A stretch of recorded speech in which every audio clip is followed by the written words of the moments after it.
آپ نے نماز پڑھی اور پھر درس و تدریس کا سلسلہ شروع ہو گیا۔ ایسے ہی مغرب کی نماز تک آپ پڑھاتے رہے، اور پھر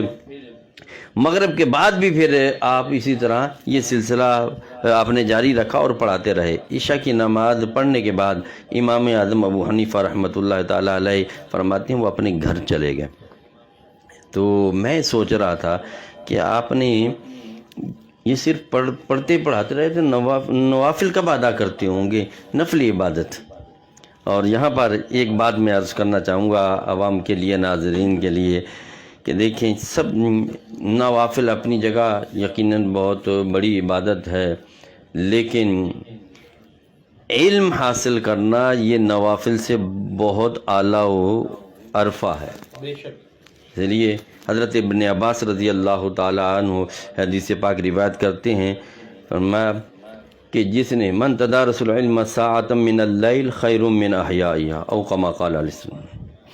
کہ رات کے مختصر حصے میں اگر کسی نے کوئی مسئلہ تھوڑا سا علم سیکھ لیا، فرمایا ساری رات عبادت کرنے سے افضل ہے۔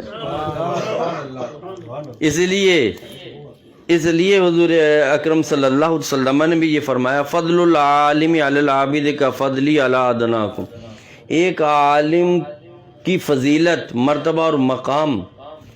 ایک عابد پر، عام آدمی پر، رجل پر یا مسلمان کی بات نہیں کی، عابد پر جو عبادت گزار ہے، حضور فرماتے ہیں کہ اتنا ہے جتنا مجھے ادنا امتی پر ہے، ادنا امتی پر ہے۔ اب حضور کا مرتبہ اور مقام کیا ہے؟ ٹھیک ہے، حضور کا خدا کی عظمت کیا، محمد مصطفیٰ جانے مقام مصطفیٰ کیا ہے، محمد کا خدا جانے۔ بس ہمیں تو بزرگ یہ کہہ گئے ہیں کہ بعد از خدا بزرگ تو ہی قصہ مختصر، اور امام احمد رضا کر کے سرور کہوں کہ مالک و مولا کہوں تجھے، باغ خلیل کا گل زیبا کہوں تجھے، تیرے تو وصف عیب تناہی سے ہیں بری، حیراں ہوں میرے شاہ کیا کیا کہوں تجھے، لیکن رضا نے ختم سخن اس پہ کر دیا کہ خالق کا بندہ خلق کا آقا کہوں۔ اور کوئی اپنی عقیدت یوں پیش کرتا ہے، خدا کہتے نہیں بنتی، جدا کہتے نہیں بنتی، خدا پر ہی اس کو چھوڑا ہے کہ وہی جانے کہ کیا تم ہو۔ ٹھیک ہے، تو اتنا بڑا مرتبہ اور مقام حضور فرماتے ہیں ایک عالم کو ایک عابد پر ہے۔ اس لیے روایات میں ہے ایک عالم ساری رات سوتا رہے اور ایک غیر عالم ساری رات عبادت کرتا رہے، عالم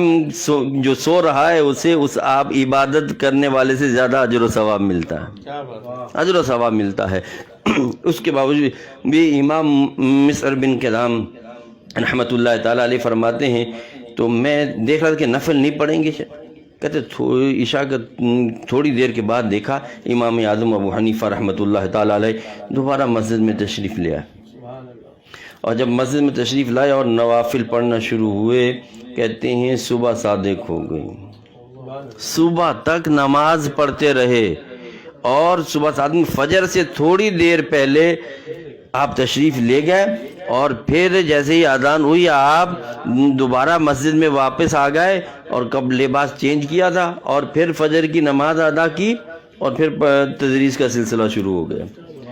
فرمایا اسی طرح ظہر تک، پھر عصر تک، اور پھر اسی طرح مغرب عشاء، دوسرے دن عشاء کی نماز پڑھی اور پھر آپ گھر تشریف لے گئے، اور پھر تھوڑی دیر کے بعد آ گئے، پھر ساری رات عبادت کرتے رہے۔ امام اعظم ہم ان کے مقلد ہیں، ہمیں تھوڑا سا غور کرنا چاہیے کہ وہ اتنی بڑی شخصیت، اتنے بڑے ہونے کے باوجود ان کی عبادت دیکھیے۔ اب تو کہتے ہیں دوسری رات بھی وہ صبح صادق تک عبادت کرتے رہے، نوافل پڑھتے رہے، صبح پھر فجر سے پہلے گھر گئے، اور پھر فجر کے لیے آئے، اور پھر یہ درس و تدریس کا سلسلہ شروع ہو گیا۔ تو میں نے سوچا اب 2 دن ہو گئے ہیں، اب تو یہ تھک گئے ہوں گے، آرام کریں گے۔ کہتے دوسرے دن بھی یہی روٹین، تیسرے دن بھی میں نے دیکھا یہی روٹین تھی، تیسرے دن بھی، یعنی امام اعظم ابو حنیفہ رحمۃ اللہ تعالیٰ علیہ کے جو سونے کے 1-2 گھنٹے ظہر سے تھوڑا سا پہلے، فجر سے تھوڑا سا پہلے، اور بقیہ وہ سارا ٹائم عبادت میں گزارتے تھے، ساری رات عبادت اور سارا دن پڑھنے پڑھانے میں، سارا دن پڑھنے پڑھانے میں۔ اور امام یوسف فرماتے ہیں میں جو امام اعظم ابو حنیفہ کے ساتھ کافی وقت رہا، میں نے کبھی امام اعظم ابو حنیفہ رحمۃ اللہ تعالیٰ علیہ کو